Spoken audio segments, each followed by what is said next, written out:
தளபதியோட கோட் மூவிலேருந்து ரீசெண்டாக போஸ்டர் எல்லாத்தையுமே ரிலீஸ் பண்ணிக்கிட்டு இருக்காங்க. வரதுக்கு இன்னும் 1 வீக் சென்டரில் இருக்கும்போது இப்போ மூவிலேருந்து நிறைய போஸ்டர் ரிலீஸ் பண்ணி இந்த அப்டேட்டை கொடுத்துக்கிட்டு இருக்காங்களே. வீடியோ சாங்ஸ் இது வரைக்கும் ரிலீஸ் ஆகலை. மூவி கிட்ட வந்து வீடியோ சாங்ஸ் எல்லாத்தையுமே ரிலீஸ் பண்ணுவாங்கன்னு நினைக்கிறேன். இது மட்டும் இல்லாமல் இந்த மூவியோடைய ரன்னிங் ஹவர்ஸ் இப்போ அப்டேட்டாக போய்கிட்டு இருக்கா. U/A சர்டிஃபிகேட்டோட இந்த மூவி தேட்டரில் ரிலீஸ் ஆனது கன்ஃபார்ம் ஆகியிருக்கா. பட் இப்போ ரன்னிங் ஹவர்ஸை கொடுத்துருக்காங்க. இது கன்ஃபார்மான ரன்னிங் ஹவர்ஸான்னு தெரியல. ஆனால் அஃபிஷியல் போஸ்டர் மாதிரி ரிலீஸ் பண்ணியிருக்காங்களே. எனக்கு தெரிஞ்சு இது கன்ஃபார்மான ரன்னிங் ஹவர்ஸாக இருக்கிறதுக்கு வாய்ப்பு ரொம்ப கம்மி தான். கிட்டத்தட்ட 2 மணி நேரம் 59 நிமிஷம் 39 செகண்ட் இந்த மூவி தேட்டரில் ஓட போகிறதா சொல்லியிருக்காங்க. 3 மணி நேரத்துக்கு இந்த மூவியில் தேட்டரில் ஓடுமா அப்படின்றது கஷ்டம் தான். மேக்ஸிமம் அட்லி மூவி தான் இது வரைக்கும் 3 மணி நேரத்தை தாண்டி ஓடி இருக்கா. அதுக்கப்புறம் இப்போ சங்கர் சாருடைய ஒரு மூவி கூட 3 மணி நேரம் தான் ஓடணுது. இருந்தாலும் தளபதியுடைய இந்த மூவி 3 மணி நேரம் ஓடுமான்றது எனக்கு தெரிஞ்சு உண்மையாக இருக்கிறதுக்கு வாய்ப்பு இல்லை. 2.5 மணி நேரத்துலேருந்து 2.25 மணி நேரம் தான் தேட்டரில் ஓடுறதுக்கு அதிகப்படியான வாய்ப்பு இருக்கா. இப்போ மூவிலேருந்து நிறைய நியூ போஸ்டர்ஸை கொடுத்து இந்த மூவியோடைய அப்டேட்டை அதிகப்படுத்தியிருக்காங்களே. தலைவருடைய கூலி மூவியில் பேன் இண்டியா ஆக்டர்ஸ் நிறைய பேர் ஆக்டிங் பண்ணிக்கிட்டு இருக்காங்க. ரீசெண்டாக கர்நாடகா ஆக்டர் ஒருத்தர் இந்த மூவியில் ஜாயினிங் ஆகி இருக்கிறத கன்ஃபார்ம் பண்ணியிருக்காங்களே. உபேந்திரா அவர்கள் தான். UA அப்படின்னு டைட்டில் வச்சா ஒரு மூவி கூட உபேந்திராவுக்கு வெயிட்டிங்கில் இருக்கா. இப்போ ரீசெண்டாக கூலி மூவியில் ஆக்டிங் பண்ணி இருக்கிறது கன்ஃபார்ம் ஆகியிருக்கா. லோகேஷ் கனகராஜோடைய டைரக்ஷனில் ஒரு பிக் பட்ஜெட்டில் இந்த மூவி தயாராகிட்டு இருக்கா. பேன் இண்டியா வயசில் நிறைய ஆக்டர்ஸ் இந்த மூவியில் ஆக்டிங் பண்ணிக்கிட்டு இருக்காங்களே.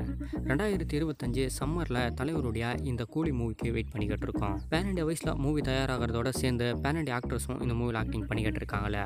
2025 சம்மர் டைமில் பார்க்கலாம் இந்த மூவி எந்த மாதிரியான ரெஸ்பான்ஸ் ஏற்படுத்த போதுன்னு. கார்த்திகோடைய ஆக்டிங்கில் நெக்ஸ்ட் தேட்டருக்கு வரப்போகிற மூவினா அது மெய்யழகன் மூவி தான். இந்த மூவியில் இருக்க டப்பிங் ஒர்க் எல்லாத்தையுமே இப்போ ஆரம்பிச்சிருக்கிறதா கன்ஃபார்ம் போஸ்டர் ரிலீஸ் பண்ணி அப்டேட் கொடுத்துருக்காங்களே. அதுவும் ஸ்ரீதேவியோடைய டப்பிங் ஒர்க் எல்லாமே போய்கிட்டு இருக்கிறதா போஸ்டர் ரிலீஸ் பண்ணியிருக்காங்க. இந்த மூவி இந்த இயரோடைய எண்டுக்குள்ளே தேட்டருக்கு வரும் அப்படின்றது கன்ஃபார்ம் அப்டேட்டாக போய்கிட்டு இருக்கா. அதுவும் அக்டோபர் 31 பிளான் போட்டு வச்சுருக்காங்களே. இப்போ இந்த மூவியோடைய டப்பிங் ஒர்க் எல்லாத்தையுமே ரொம்ப ஃபாஸ்ட்டாக கொண்டு போய்கிட்டு இருக்காங்க. மேக்ஸிமம் இந்த மூவி தீபாவளி ஸ்பெஷலாக தேட்டருக்கு வரும்னு நினைக்கிறேன். பிரேம்குமாரோடைய டைரக்ஷனில் கார்த்திக் மட்டும் இல்லாமல் அரவிந்த் சாமியும் அந்த மூவியில் மெயின் ரோல் பண்ணியிருக்காங்க. விஜய் சேதுபதியோட ஆக்டிங்கில் ட்ரெயின் மூவி வெயிட்டிங்கில் இருக்கா. மிஸ்கினோட டைரக்ஷனில் சஸ்பென்ஸ் கலந்த ஒரு த்ரில்லர் மூவியாக தான் இந்த ட்ரெயின் மூவி தயாராகியிருக்கு. இந்த மூவி இந்த இயரோடைய எண்டில் ரிலீஸ் ஆகுன்றது எல்லாரோட எக்ஸ்பெக்டேஷனும். ஆனால் விஜய் சேதுபதியோடைய ஆக்டிங்கில் இன்னும் ஒரு 2 மூவி வெயிட்டிங்கில் இருக்கா. அதுக்கப்புறம் தான் ட்ரெயின் மூவி வரும்னு நினைக்கிறேன். இப்போ ரீசெண்டாக இந்த மூவியில் இருக்க மேக்கிங் போஸ்டர் மட்டும் இல்லாமல் மேக்கிங் போஸ்டர் ரிலீஸ் பண்ணியிருக்காங்களே. சஸ்பென்ஸ் கலந்த ஒரு த்ரில்லர் மூவியாக இந்த மூவி தயாராகிட்டு இருக்கா. விஜய் சேதுபதியோடைய ஆக்டிங்கில் கண்டிப்பாக ஒரு பிரம்மாண்டமான மூவியாக இந்த மூவி இருக்க போதுன்னு நினைக்கிறேன். அவருடைய 50வது மூவி மகாராஜா மூவி ஒரு பெரிய ரெஸ்பான்ஸ். அதுக்கு அடுத்து தொடர்ந்து ரிலீஸ் ஆக போகிற இந்த மூவிஸ் எல்லாம் எந்த மாதிரி இருக்க போகிறேன் வெயிட் பண்ணி தான் பார்க்கணும். கவினும் நயன்தாராவும் ஆக்டிங் பண்ணுற ஒரு மூவியோடைய அப்டேட் தான் போய்கிட்டு இருக்கா. இந்த மூவியோடைய ஃபஸ்ட்டு சிங்கிள் எல்லாமே கம்ப்ளீட் ஆகி ரிலீஸ் வரைக்குமே வந்திருக்கிறதாவும் அப்டேட் கொடுத்துருக்காங்க. சீக்கிரமாகவும் இந்த மூவியோடைய ஃபஸ்ட்டு சிங்கிளை ரிலீஸ் பண்ணுறதா சொல்லியிருக்காங்களே.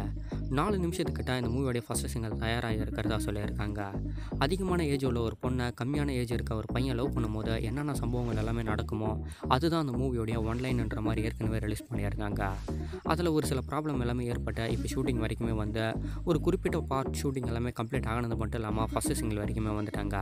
இன்னும் 1 or 2 வீக்ஸ்க்குள்ளே இந்த மூவியோடைய ஃபஸ்ட்டு சிங்கிளோடைய அனௌன்ஸ்மெண்ட் ரிலீஸ் ஆகும். ஹரிஷ் கல்யாணோட ஆக்டிங்கில் ரொம்ப நாளாகவே வெயிட்டிங்கில் இருக்கிற ஒரு மூவினா அது டீசல் மூவி தான். இந்த மூவியோட ஷூட்டிங் ஆரம்பிக்கும் போதே எக்ஸ்பெக்டேஷன் கொஞ்சம் ஹைப்பில் இருந்தது.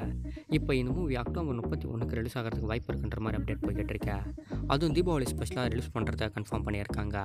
டீசல் அப்படின்னு டைட்டில் வச்சு தீபாவளிக்கு இந்த மூவி தேட்டருக்கு வரப்போகுதுன்னா கண்டிப்பாக மிகப்பெரிய மூவிஸ் கூடலாம் மோத போகுதுன்னு தான் சொல்லணும். இது வரைக்கும் தீபாவளிக்கு 4 மூவி கன்ஃபார்ம் ஆகியிருக்கா.